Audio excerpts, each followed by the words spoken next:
सब देखने और सुनने वालों की खिदमत में मोहब्बत भरा सलाम। जर्मनी में बड़ी तादाद में लोग ऐसे हैं जिनके पास डोल्डिंग है। जी हाँ, आज आपको बताएंगे कि ये जो लोग अरसा दराज से वहाँ पे रह रहे हैं, इनके पास जो डोल्डिंग है नॉर्मल तो उस पर इन्हें वापस भेजा जा सकता है, मगर किसी वजह से वहाँ के दफ्तर जो हैं इन्हें वापस भिजवाने में नाकाम रहे। कोई ना कोई वजूहत होती है जिसकी वजह से डोल्डिंग दी जाती है।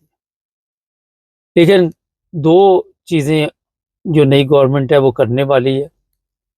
एक तो जो वहाँ पे अरसा दराज से काम नहीं लोग कर रहे, उसमें डोल्डिंग का नहीं तल्लक, जो जर्मन भी हैं, जो पाकिस्तानी भी हैं, चाहे उनके पास ओपन थाट अलावनेस है, चाहे उनके पास नेशनलिटी है और वो काम नहीं कर रहे, उन लोगों को जनाब अब भेजा जाएगा काम पे। और इसमें जो चीज़ तब्दील हुई है वो ये है कि अब ये नहीं देखा जाएगा कि ये मेरी पसंद का काम नहीं है। अब पसंद नापसंद वो ख़त्म होगी। जिस काम पे भी वो भेजेंगे जॉब सेंटर वाले, जहाँ ज़रूरत होगी।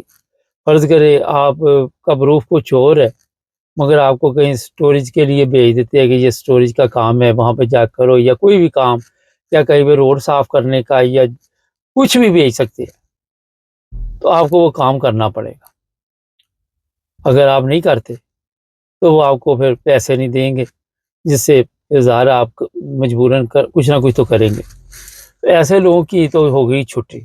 उनको अब सिर्फ वो लोग बचेंगे जो बीमार हैं, जो अपना काम कर नहीं सकते और मेडिकल तौर पे वो फिट नहीं है।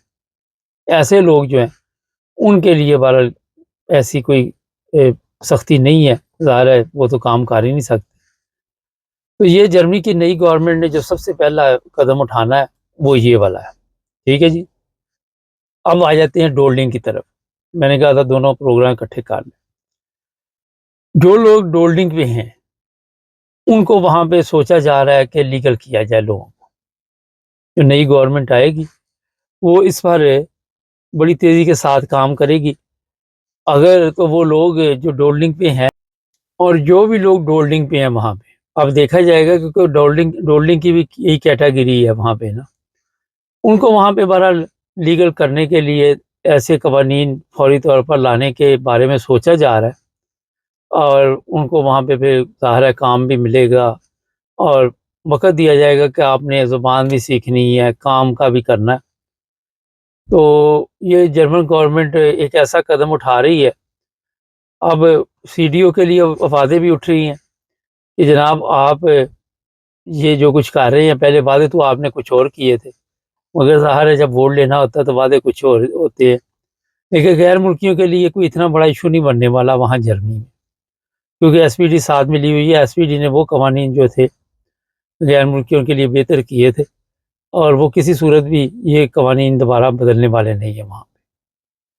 तो जर्मनी में आपको अब जनाब ये मैं बता देता हूँ कि जो लोग वहाँ पे रहते हैं सिर्फ अपने आप को बचाएं कि कोई क्राइम ना करें, कोई गलत काम ना करें, यहाँ तक कि बगैर टिकट सफ़र भी ना करें, और किसी जगह भी आपको जुर्माना नहीं होना चाहिए। जो डोल्डिंग वाले हैं खासकर मैं उनकी बात कर रहा हूँ, तो उनको जर्मन गवर्नमेंट जो है वो जल्द लीगल करने वाली है।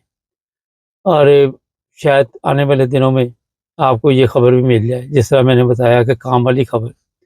यूरोप के दूसरे ममालिक में भी इस तरह की खबरें चल रही है कि छांटी प्रोग्राम है। जिनको रखना रखो, जिनको नहीं रखना उनको छुट्टी करा दो। नाज़रीन, जिस मुल्क में भी रहें, अगर आप काम कर रहे हैं ना वहाँ पे, और वहाँ की ज़ुबान सीख रहे हैं, वहाँ के कवानीन का एहतराम कर रहे हैं, तो कोई आपको तंग नहीं करता, कोई आपको कुछ नहीं कहता। लेकिन प्रॉब्लम वहाँ भी होती है जहाँ पे काम ना करो, क्राइम करो। अब अगर आप काम करेंगे तो आपके पास टाइम कब होगा क्राइम करने का? और वो चाहते हैं कि ये जो कल्चर हमारा है उसमें ये एडजस्ट हो जाए, ना कि अपना कल्चर यहाँ लाके हमें बताएं कि इस्लाम ये है, इस्लाम वो है। ठीक है, आप बताएं इस्लाम के बारे में, मगर सड़कें ब्लॉक करनी, तशद्दुद, ये चीज़ें जो है जर्मन पसंद नहीं करते। अपने लोग उनके जो मर्ज़ी करते हैं, लोग इस पर एतराज़ करते हैं, मगर ज़ाहिर है उनका मुल्क है, वो जो मर्ज़ी करें। आप तो दूसरे मुल्क से या हम दूसरे मुल्क से आए हुए हैं। तो ये 2-3 चीज़ें जो हैं इसमें बड़ी तेज़ी के साथ तब्दीली आएगी। बड़ा अच्छा कदम है ये जो डोल्डिंग वाले लोगों को लीगल करने का है। और ये भी मैं बता देता हूँ कि वहाँ पे जर्मनी में जो गैर मुल्की हैं, वो बड़ी तेज़ी के साथ तरक्की कर रहे हैं। मैंने देखा नई नस्ल जो हमसे बाद में बच्चे पैदा वहाँ पे हुए, बड़े हुए, काफ़ी उन्होंने अपने घर-बार भी लिए हुए हैं, काफ़ी प्रॉपर्टियाँ ले रहे हैं, काफ़ी बिज़नेस भी कर रहे हैं। तो खुशी होती है देख के। तो जब आप फ़ारग बैठे रहते हैं, फिर महँगी गाड़ी चलाते हैं, महँगी-महँगी गाड़ी, फिर वो देखते हैं जर्मन, वो फिर हसद में मुब्तला हो जाते हैं। वो कहते हैं ये रहते फ़ारग हैं और गाड़ी नई निकाल के फिर रहे हैं। तो हमारे पास तो इस तरह की सहूलत नहीं है। तो ये अभी तक की खबर थी, बाकी का प्रोग्राम एक और भी है हमारा, वो आप साथ देख लें। हमारे चैनल को सब्सक्राइब करें, जुड़े रहें हमारे। सब देखने और सुनने वालों की खिदमत में मोहब्बत भरा सलाम अरफान खासा हमारे साथ है। पाकिस्तान के मौजूदा हालात पे बात करेंगे। खासा पाकिस्तान के जो हालात है, कल सदर पाकिस्तान ने अवार्ड भी दिए और उन्होंने कहा ये जो सहाफ़ी हैं इन्होंने बड़ी मेहनत के साथ यहाँ पे खिदमत की है कौम की। और ज़रदारी साहब की तकरीर शायद आपने नहीं सुनी, मगर उनको देखकर भी नहीं पढ़ा जा रहा था, बीमार आदमी थे। कोई कह रहा है कि उन्होंने ड्रिंक की हुई थी, कोई कुछ कह रहा है। तो क्या हमारे 24-25 करोड़ अवाम में से कोई सेहतमंद बंदा नहीं मिलता हमें? नहीं, बात यह है, देखें जरदारी साहब एक तो बीमार है, ये तो सबको पता है। काफी अरसे से उनकी तबीयत ठीक नहीं है और वो दुबई जाके अपना इलाज करवाते रहते हैं। कल एक अवार्ड ऐसा था जो कि वो खुद अपने हाथों से देना चाहते थे और वो था साबिक वज़ीर आज़म ज़ुल्फ़िकार अली भुट्टो को निशान पाकिस्तान का जो निशान दिया गया है, सबसे बड़ा सिविल अवार्ड, और वो अवार्ड वो खुद अपने हाथों से देना चाहते थे। इसलिए उन्होंने मेरे ख्याल इस तकरीब में शिरकत करना लाजमी समझा, वरना उनकी सेहत इस काबिल नहीं थी कि वो कल की तकरीब के अंदर वो शामिल होकर बाकी अवार्ड भी वो तकसीम करते। लेकिन मेरी जाती राय मुमकिन है कि ये गलत हो, लेकिन बहरहाल मैं समझता हूँ कि वो इस अवार्ड की वजह से इस प्रोग्राम में आए। उसके बाद वो शाम के किसी प्रोग्राम में ही देखे गए या कहीं और मसरूफियत उन्होंने नहीं की, सिर्फ इस प्रोग्राम तक अपनी उसको महदूद रखा। बाकी ये है कि भाई एजाजात, ये जो हमारा सेटअप है इस वक्त सियासी, नून लीग और पीपल्स पार्टी वाला, ये लोग अपने लोगों को ये एजाजात देते हैं और जो रही सही खिदमत करने वाले लोग हैं उनको ज्यादातर इग्नोर ही किया जाता है। अभी आप देख लें कि अली हैदर गिलानी जो है, यूसुफ रजा गिलानी का बेटा, उसको पाकिस्तान की आला खिदमत के ऊपर जो इम्तियाज अता किया गया है। अब मुझे बताएं उस बंदे की क्या खिदमत है पाकिस्तान के लिए, कौन सा उसने इजाद करके दिखा दिया है या पाकिस्तान के लिए खून बहाया है। मार दुनिया रही है, हमारे फौजी मार रहे हैं बॉर्डरों के ऊपर, उनके लिए वही छोटे छोटे एजाज हैं। और जिस बंदे ने कुछ नहीं किया, लेकिन यह कि इस वक्त क्योंकि मुल्तान से तीनों सीटें जो हैं वो इस वक्त पीपल पार्टी के पास हैं और इन्हीं के बच्चों के पास हैं, दूसरा गिलानी साहब के, उन्हीं के बड़े बेटे को जो है वो इम्तियाज भी अता कर दिया गया। तो ये तो बंदर बांट है, इसके लिए इतना वो नहीं होना चाहिए। ये हमारा एक सियासी कल्चर बना हुआ है जो अपने लोगों को ये इनामात तकसीम करते हैं, बांटते हैं। अब हुसैन दाऊद साहब जो सबसे बड़े इंडस्ट्रियलिस्ट हैं पाकिस्तान के, उनको एक छोटा एजाज दिया गया है और उनको अली गिलानी को जो इम्तियाज दिया गया है। तो ये एक बंदर बांट का सिलसिला है जो जब से इन्हीं पीपल्स पार्टी और नून लीग की हुकूमतें आ रही हैं, ये इसी बंदर बांट का शिकार है। खासा मौजूदा हालात पाकिस्तान के बलूचिस्तान जो है वहाँ पे काफ़ी तकलीफ दे खबरें हमारे पास हैं। लोगों को उठाया जा रहा है, लोगों को फिर मारा जा रहा है। काफ़ी अरसे से ये सब कुछ चल रहा है। इससे मुल्क के हालात ठीक हो जाएंगे? क्योंकि जो मुल्क के हालात ठीक होने की कोई आसार नजर नहीं आ रहे। मुसलसल हालात बिगड़ ही रहे हैं और उसकी वजह यही है कि सियासी, हमारे सियासतदान या पार्लियामेंट कह लें या जो मिलिट्री स्टैब्लिशमेंट है, वो एक पेज के ऊपर नहीं है। उनके अंदर बास इख्तलाफात मौजूद हैं। जिस किस्म की कानून साजी चाहते हैं सिविल गवर्नमेंट से जो पाकिस्तान में कायम है, वो मान तो लेती है बात तो हमारी स्टैब्लिशमेंट की, लेकिन स्टैब्लिशमेंट जो कानून चाहती है, जिस किस्म की कानूनी मदद चाहती है, वो देने पर तैयार नहीं है। इसकी वजह से बहुत सारे मामला जो है लटक रहे हैं और बहुत सारे मामलात में हमारी इस्टेब्लिशमेंट जो है वो तजावज कर रही है अपने इख्तियारात से, और जिससे सिविल लोग जो हैं वो मुतासिर हो रहे हैं, और वो वहाँ सिविल सोसाइटीज जो है शोर डाल रही हैं। सिविल सोसाइटीज की तरफ से जो शोर बुलंद किया जा रहा है वो इस वक्त सोशल मीडिया पर नहीं आ रहा। उसकी राह रोकने के लिए इन्होंने पीछे कानून साजी करके एक कानून बना के उसको आम पब्लिक तक बात रोकने के लिए कोशिश की कर ली है, और उसमें वो काफी कामयाब भी हो गए हैं। क्योंकि जाहिर है कि जब आप उस कानून की खिलाफ वर्जी के तहत सोशल मीडिया पर जो लगी है, जब आप लोगों को पकड़ पकड़ के अंदर कर देंगे तो फिर लोग बाज आ जाते हैं, इसमें हिस्सा नहीं लेते। इस किस्म की खबरें आनी बंद हो गई हैं। लेकिन जो प्राइवेट चैनल्स पर बातें चल रही हैं उससे पता लगता है कि हालात बहुत ज्यादा खराब हो रहे हैं बलूचिस्तान में भी, और उस केपी के अंदर भी, और पाकिस्तान के अंदर भी। जो हमारे पंजाब के अंदर भी आप देख लें, जो मजहबी इंतहा पसंदी दहशत गर्दी बढ़ रही है, वो मजहबी फिसाद जो बढ़ रहा है वो दिन ब दिन बढ़ता चला जा रहा है, उसके ऊपर हुकूमत कंट्रोल करने में नाकाम है। तो ये आपस में जो सिविल मिलिट्री एक जैसा कहें कि डिफरेंस चल रहे हैं, जो एक पेज पर नहीं आ रहे, उसकी वजह से हालात जो है मजीद खराब होते चले जा रहे हैं। खान साहब, जुल्फ़िकार अली भुट्टो के नाम से अवार्ड दिए जा रहे हैं। अभी आपने मजहबी बताया कि नफरत में इजाफा हो रहा है, तो ये भुट्टो साहब का पौधा लगाया हुआ है जो आज ये सब काट रहे हैं, तो कौन सा कारनामा भुट्टो साहब ने किया? अगर अवार्ड दिए जा रहे हैं जिन लोगों को, उन्होंने कुछ नहीं किया, तो भुट्टो साहब ने क्या किया था? नहीं, देखिए, अवार्ड उनको जो दिया गया है भुट्टो साहब को, वो सुप्रीम कोर्ट के इनके हालिया फैसले के बाद, जिसमें उन्होंने ये तस्लीम कर दिया सुप्रीम कोर्ट ने कि भाई जो भुट्टो साहब को फांसी दी गई थी वो सियासी कत्ल था, वो अदल नहीं था।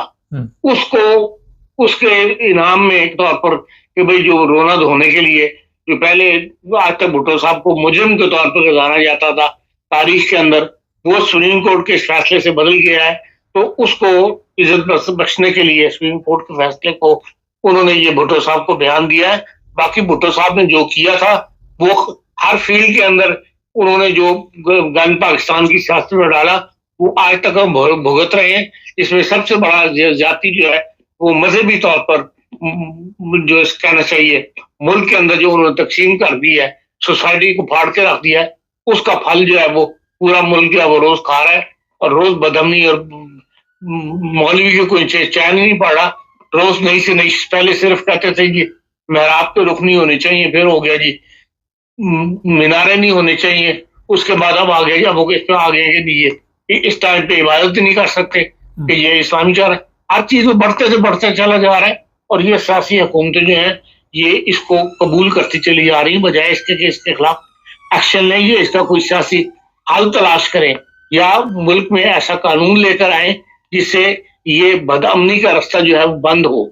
और क्योंकि खुदा की इबादत करने का हर बंदे को हक है, और हर बंदे को यह हक है वो जिस वक्त चाहे इबादत करे, उसके लिए हुकूमत या मौलवी ने वक्त मुकर्रर नहीं करना। ये एक ओपन सी बात है जो हर बंदे की समझ में आती है और बंदा इस बात जानता है।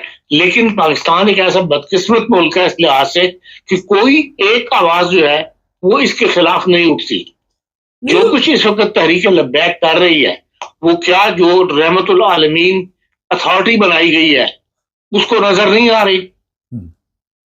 वो खुर्शीद नदीम साहब उसके चेयरमैन है, 2022 में ये बनी थी, एक ऑर्डिनेंस के जरिए इमरान खान साहब ने बनाई थी। बाद में इसको कानूनी और आईनी जो है वो पार्लियामेंट से पास करवा के और वो कौमी अथॉरिटी को कायम कर दी गई। 2023 में अगस्त में शायद इसके चेयरमैन बने थे खुर्शीद नदीम साहब।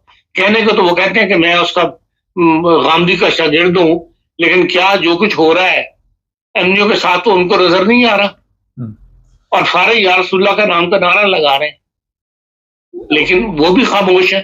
उस अथॉरिटी ने भी इसके बारे में कोई एक बयान जारी नहीं किया।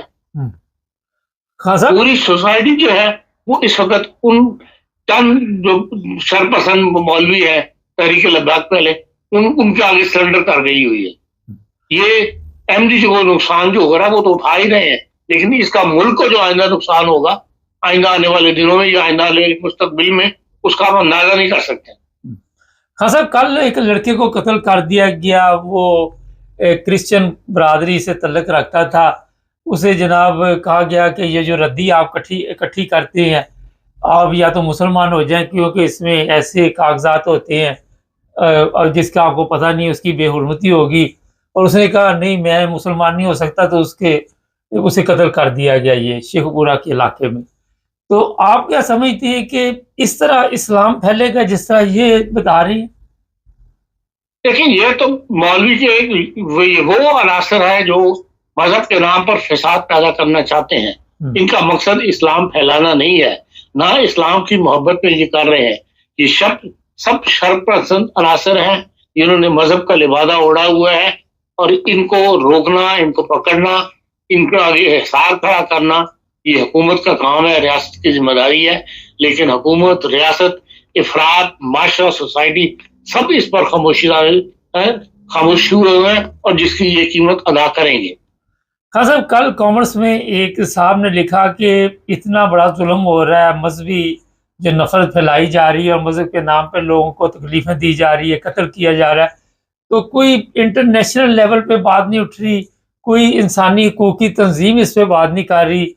क्या आप इसके बारे में उन साहब को जवाब देंगे? देखिए, इंटरनेशनल जितनी भी अथॉरिटीज हैं इंटरनेशनल लेवल के ऊपर, उनके सबके अपने मुफादात हैं। वो तब बोलते हैं जहां उनका अपना मुफाद हो।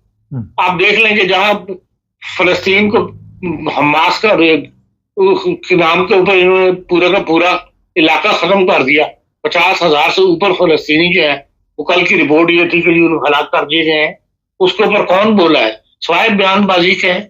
तो इसलिए बड़ी ताकतों से ये तवक्को रखना कि वो, ये तो हमेशा इनकी तारीख है, ये जहां इनका अपना मफाद हो वहीं पर बोलते हैं। हाँ, अगर इस मामले पर मुसलमान इकट्ठे नहीं हो सके, एक आवाज नहीं बन सके, तो दूसरों से आप क्या शिकवा कर सकते हैं?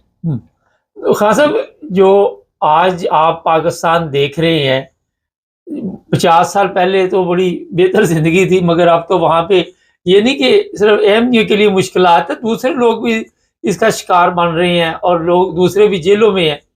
तो कोई अदालत अगर आवाज उठाए उसको धमकियां मिलती हैं, सियासतदान उठाए उसको धमकियां मिलती है, कोई भी इस पे बात करे, तो इसका मतलब बाकी जिंदगी इसी तरह इन लोगों की गुजरेगी, जिसके ऊपर केस पड़ गया वो बाकी जेल में जिंदगी गुजारेगा। देखिए, लोगों में ये एहसास बेदार होना चाहिए, ये जो ज्यादती हो रही है पाकिस्तानी सोसाइटी के अंदर, माशरे के अंदर, इसका हल क्या है? इसके लिए वोट कैसे लोगों को दें, ऐसे सेकुलर पार्टीज को वोट दें जो इस निजाम को बदले। तो जब आप वोट ही इन लोगों को देंगे, नून लीग को और मुस्लिम पीपल्स पार्टी को, तो फिर इनमें तो इतना दमखम नहीं है। इनका तो आपने हाल देख लिया कि पाकिस्तान को 75 साल में क्या हाल किया इन लोगों ने। इसलिए जब तक वोट की ताकत का सही इस्तेमाल नहीं होगा, नई सियासी पार्टियां वजूद में नहीं आएंगी जो सेकुलर ज़हन रखती हों, जो मुल्क को सेकुलर तर्ज हुकूमत के साथ चलाना चाहती हों, उस वक्त तक ये हमें फेस करना पड़ेगा। और यही फेस करते करते कहीं हम मुल्क हम गंवा न बैठे या आपस में तकसीम ना होकर रह जाएं और हर कोई जो सकाफत जो है वो सकाफती मुल्क बन जाए। हर सोसाइटी, हर जो सकाफत है वो अपना मुल्क बना के बैठ जाए। हाँ साहब, आप अभी ये फरमा रहे कि इलेक्शन में वोट दें, वोट के जरिए ये सारा कुछ होता है। जो पार्लियामेंट में लोग पहुंचते हैं वो तो कहते हैं वोट जिसको मर्जी दो, जो ऊपर से ऑर्डर आना है सरकार की तरफ से वही पार्लियामेंट में जाएगा। आपने देख भी लिया। मुबारक साहब, आप टर्की में नहीं देखा आपने वीकेंड पे क्या हुआ है? हजार लोग निकल आए कि नहीं निकल आए उसके लिए, मेयर के हक के अंदर उसको गिरफ्तार ही किया था ना। इस किस्म का यूनिटी जब पाकिस्तानी कौम नहीं दिखाएगी तो फिर दूसरों को जरूरत होती है अपने फैसले नाफिज करने की, अपने तरफ से रिजल्ट निकालने की इलेक्शन के। अगर पाकिस्तानी कौम बेहिस हो गई है तो उसका ये रिजल्ट हम देख रहे हैं। अगर तुर्की की तरह बेदार हो और सड़कों पर इस तरह निकल आए लाखों की तादाद में, तो फिर देखें आप किस तरह तब्दीली आती है। कौम ही जो है बिल्कुल बेहिस होकर बैठी हुई है, चाहे वो सियासत हो चाहे वो मजहब हो। किसी मामले में किसी जाति को नजर ही नहीं आता। नहीं तो खान साहब, जब कौम को रद्द-ए-अमल शो नहीं करती सोसाइटी अपना, नहीं वो समझते कि अब ये हमारी जिंदगी का हिस्सा बन चुका है, नॉर्मल जिंदगी इसी तरह ही पाकिस्तान में गुजारनी पड़ेगी, वरना हमें मार दिया जाएगा, उठा लिया जाएगा। आपने देखा बयानात कोई बंदा अमेरिका से बैठ के देता है, भाई उसके जो है पाकिस्तान से उठा लिए जाते हैं, गालियां माँ को देनी शुरू कर देते हैं आके। उसी का हाल यही है ना कि एक दफा अपना रद्देमल शो करे सोसाइटी, एक दफा सड़कों पर निकले। पाकिस्तान के 25 करोड़ अवाम अगर सड़कों पर बाहर निकले हुए हो तो लाजमी तब्दीली आ जाएगी हालात के अंदर भी। बहुत शुक्रिया खान साहब। नहीं, हालात ये हैं वहाँ पे पाकिस्तान में कि आप वोट दें या ना दें, जिन लोगों के पास ताकत है वो ताकत के नशे में इस वक्त इतने, आप कह सकते हैं कि नशे में डूबे हुए हैं कि उनको नज़र नहीं आता। उनके ज़हन में ये है कि जो उनके आसपास लोग हैं लिमिटेड, वही पाकिस्तान है, वही ज़िंदगी है। बाकी जो अवाम है इन्होंने इसी तरह चलना है। और फिर आप सबके इल्म में है कि गरीब की वहाँ पे जो हालत बना दी गई है, उसको इस काबिल ही नहीं छोड़ा कि वो सड़क के ऊपर आके एहतजाज भी कर सके। उसको खुराक ही नहीं मिली वो वाली।